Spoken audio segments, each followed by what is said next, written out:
2 weeks after seeking help from the African Union to aid with mediation talks with regional leaders inside Somalia, the Somali government now says that it will go it alone in seeking what it believes is an internal solution to an internal problem. In a letter to the African Union, the Somali Ministry of Foreign Affairs now claims that the AU High Representative chosen to mediate the talks is affiliated with Kenya, who Somalia claims has a part to play in the political impasse that Somalia is facing. Leila Mohammed has that story. Following a meeting between Somalia's President Mohamed Abdullahi Farmajo and DRC's Felix Tshisekedi, the AU was expected to take a leading role in the mediation talks between Somali federal government and the semi-autonomous states in line with the September 2020 agreement. But with the latest developments in Mogadishu, where Prime Minister Mohamed Hussein Roble is taking a leading role in the talks, the Somali government believes that having an outside third party may not be the best move for the country at the moment.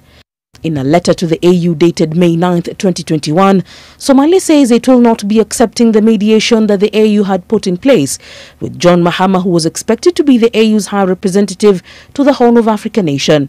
Somalia has told the AU that introducing an envoy into the process now will only confuse the present amicable arrangements and at worst risk the politicization of the process further than necessary.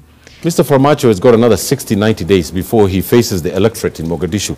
The statement further alludes that the role of the High Representative was all the more sensitive, and it was surprised that a part with extensive links to Kenya had been chosen by AU to facilitate talks on a political situation that it claims had been partly engineered by Kenya. Somalia's President Mohamed Abdullahi Mohamed has asked his Prime Minister to organize elections as soon as possible in a move that seeks to calm the tempers. You know, the Prime Minister of Somalia has got executive power. It's not the President.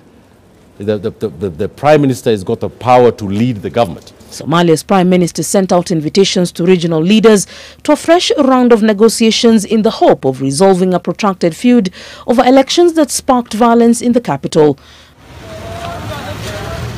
The troubled Horn of Africa country is experiencing its worst political crisis in years, with fighting erupting in Mogadishu last week after the president extended his mandate by 2 years without going to elections.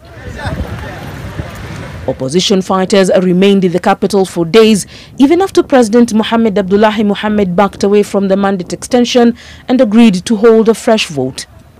Leila Mohammed, NTV.